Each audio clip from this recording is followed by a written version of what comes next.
Good morning. I'm pleased to present Team Phoenix Electric Corporation in our capstone project, the fiber optic Annunciator. Our two technical directors that assisted us on our project this year are Sandra Silva and Mike Smith, both of whom are URI alumni. My name is Eric Tatry and I'm an electrical engineer. My two colleagues are Brandon Bisgeyer, who's an electrical engineer, and Ayman Usmani, who is also an electrical engineer. Phoenix Electric Corporation, our sponsor for this project, is based out of Canton, Massachusetts, and focuses on the design and manufacturing of high-quality, long-lasting products for the power industry. First, we will start with background information. What actually is an annunciator? An annunciator is a system that monitors signals from a variety of locations throughout a building or area and displays them in one location. Annunciators are commonly seen in the form of a fire panel. You may be familiar with the panels seen on the left, as these are usually located at the entrance of large buildings. Our annunciator will monitor the status of circuit breakers. Annunciators allow a technician to monitor the entire system or building from one place and be able to quickly check if everything is running properly or if there's a problem that needs to be addressed. The motivation for this project is to create a product that is not on the market yet. There is a market demand for electromagnetic immune systems that have not been met by any other products. There is an increase of reliability when using this product due to not having the risk of false positives or false negatives due to electromagnetic interference. No other circuit breaker annunciators on the market use fiber optics to transmit the data. Since this product is the first of its kind, Phoenix Electric Corporation will be the company that customers will go to if they would like to have a fiber optic annunciator. The demand for this type of product will be redirected completely towards PEC. The cost of our annunciator once in production will be much lower than any similar annunciators, which do not have the added benefit of fiber optics. This annunciator will give the customers the most reliable and safest system possible. Our anticipated best outcome for this project was to have a functional and production prototype based off of the previous PEC team's design. Our design was condensed into a much more manageable and user-friendly package.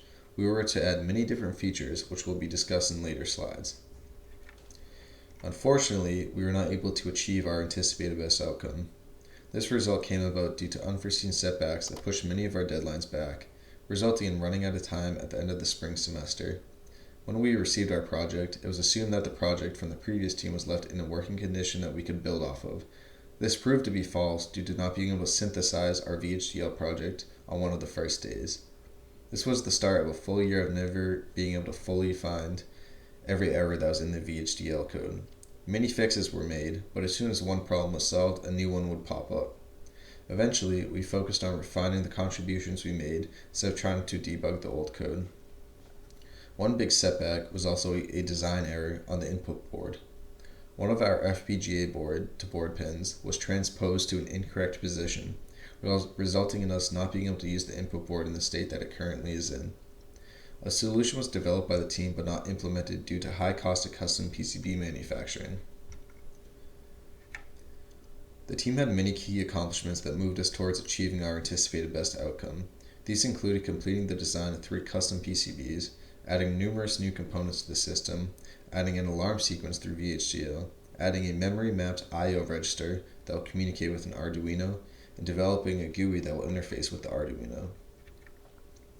My contributions to this project were on the input side, PCB, as seen on the left side of our block diagram. The input PCB takes in 12 volts or higher and converts it to a usable 3.3 volts. This allows us to power our FPGA, which will monitor the continuity check signals that come from circuit breakers and transmit it through the fiber optic cable to the annunciator side. Key items on the input PCB are the FPGA, which is the brains of this board and monitors the continuity check signals, the switches, which simulate circuit breakers when in testing, the terminal block, which will connect to the actual circuit breakers in the system, the fiber optic cage and connector, which will transmit our data to the annunciator board, the power conversion IC, which outputs 3.3 volts, and the Arduino Nano, which will assist us in debugging the board if necessary and gives a USB interface into the system. This slide highlights the dramatic change between the 2019 to 2020 design and the new design we created this year. The old design required 2 PCBs connected by jumper cables and an extra FPGA on a breadboard to run the input side clock. This new design will compact all of that onto one PCB that only requires a power input. Switches that you see at the bottom half of our PCB are to simulate the circuit breaker continuity signals, so we do not need an entire circuit breaker system to test our project. We are very proud of the clean and sleek design that we were able to create, as it is attractive to look at, with blue solder mask and the PEC logo being featured on the bottom left of our board. I spent a large part of my spring semester attempting to debug the VHDL code that we were given by the previous PEC team. After checking that all the hardware was functional, we were able to narrow the cause of the non-working state of our project to the software. A large damper to our efforts of debugging was the size of the project. There are two separate VHDL projects, the input side and the Annunciator side, which each have many files within the project. The image on the right side of the screen highlights how many files that we're to comb through and try to find errors. One of the last items that we were able to check off our list was the Arduino implementation into the memory mapped I/O. The function of the memory mapped I/O, which Amon will go into more detail later on, is to send and receive signals from the Arduino. These signals will then configure the system into what the customer would like. We were able to successfully send data to the memory mapped I/O register, which can then be used as a configuration guide by the FPGA. The final step was to connect the Arduino to the GUI, which will then provide an easy terminal for the customer to customize their system to their liking. Now, I would like to introduce you your next presenter, Brandon Bisgeyer. Hello everyone, my name is Brandon Bisgeyer, and I will be talking about some of the features of the Annunciator side of the design. The design of this board consists of an Annunciator PCB and a display PCB with LEDs. The fiber optic connection coming from the input board connects to the Annunciator board PCB. The Annunciator functions by collecting data that's being transmitted via the input via the fiber optic cable and converting the signals back to digital to be displayed on the LEDs on the display board. The Annunciator is connected to the display board via a Molex connector to allow the LEDs to receive the incoming digital signals. The picture on the left shows last year's design for the Annunciator. The picture on the right is our improved design for the Annunciator board and display board. The key items on the Annunciator board include the following components. First, we have the FPGA connections to mount the FPGA on the board. The Arduino Nano headers to be used for future debugging purposes. A Molex connector to connect the Annunciator to the display board. The fiber optic cage connectors to connect the fiber optic cable coming from the input board. And the 12 volt to 3.3 volt power converter, which converts the 12 volt input into 3.3 volts to be used throughout the board. The key items on the display board include the following components. First, we have the buzzer alarm that receives the incoming alarm signals, an identical Molex connector that connects to the Annunciator, 12 LEDs that display the incoming digital alarm signals, and 3 push buttons designated as test, acknowledge, and reset.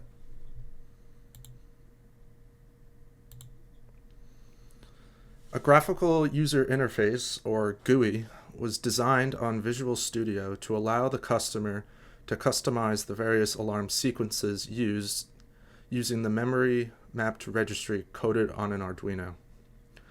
The Arduino would then communicate back to the FPGA on the Annunciator to transmit the signals to the buzzer on the display board. The key items on the GUI include the following: a connection panel to allow the user to connect to an Arduino,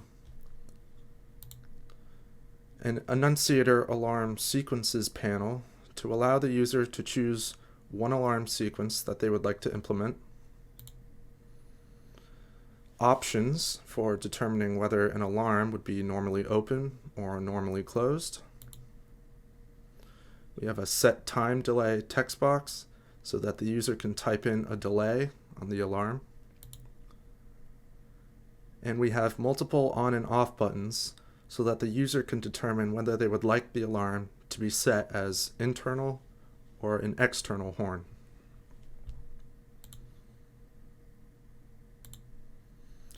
One of the biggest challenges when creating the graphical user interface was successfully creating a functional connection panel. Certain extension software had to be downloaded so that the Visual Studio program would recognize an Arduino port coming in. Ultimately, after an extensive effort by the team, the program was able to recognize our Arduino on the Annunciator and connect to it successfully. Another challenge was implementing certain default measures. Some of the requirements included only accepting time delays between 0 milliseconds and 3600 milliseconds, and to only allow the user to choose one alarm sequence at a time. This required careful attention to detail, as one mistake in the code would make the GUI non-functional with the hardware. Testing the interface using hardware was also a big challenge. There were multiple instances where the Arduino would connect but not perform the specified alarm sequence with the buzzer. This required extensive debugging, and unfortunately the team was unable to finalize the GUI functionalities. Now our next presenter, Ayman Usmani, will continue the presentation by talking about his technical accomplishments. Hello everyone, my name is Ayman Usmani and I'm now going to talk about my technical accomplishments over the course of the 2020 to 2021 academic year as part of Team PEC. The first thing I would like to talk about is the design and implementation of the ISA alarm sequences. The ISA stands for the Instrumentation, Systems, and Automation Society. They have set standards for alarm sequences that must be followed in order to have standardized alarms around the globe. The first sequence, Sequence A, is a simple alarm sequence that automatically resets at the end. Sequence M is the same, but with a manual reset button, which is required to be pushed at the end in order for the system to reset. Sequences F1A and F3A are both slightly more complex and have first-out reset options. 4 bits are assigned for user selection of the sequence, leaving room for more sequences to be added. The bits assigned to the alarm were raised up to 32 so the flashes of the LEDs could be controlled better, with more precision. In the image provided, you may see the inner workings of Sequence A. Secondly, I developed a memory-mapped I/O interface that consists of 256 8-bit registers that are written to and read from using an 8-bit in-out data bus. A write enable signal was also written in to allow intra-FPGA communication. In the second half of the year, as Eric has stated, we incorporated the memory-mapped I/O with Arduino coding to allow the Arduino to send and receive signals to and from the FPGA. The Arduino is then to be controlled via the GUI that was designed by Brandon in order to allow users to easily control the Annunciator without having to dive into the nitty-gritty of the coding. Thirdly, I've designed a horn with a push-button reset. This design wasn't changed much through the course of the year. Several severity settings were also provided for the horn, independent of the alarm sequences. The horn length is controlled by a 10-bit counter, which can be varied depending on the severity preference of the user. The horn that was ordered this year does not change in severity as it should, which we believe is a fault in the coding of the top-level VHDL file. Lastly, the input board was coded by last year's Team PEC, but the code handed down to us was full of syntax errors and coding debacles, which resulted in black box errors among others. There were several attempts made to debug it, such as realizing that the issue was caused by the timer signals. And so, I traced the timer signals and ensured they were all ported well through the VHDL files. Simulations were also run to ensure they produced the desired results. Over the course of the debugging, we came to realize that the delay signal had mismatched sizes across our design files.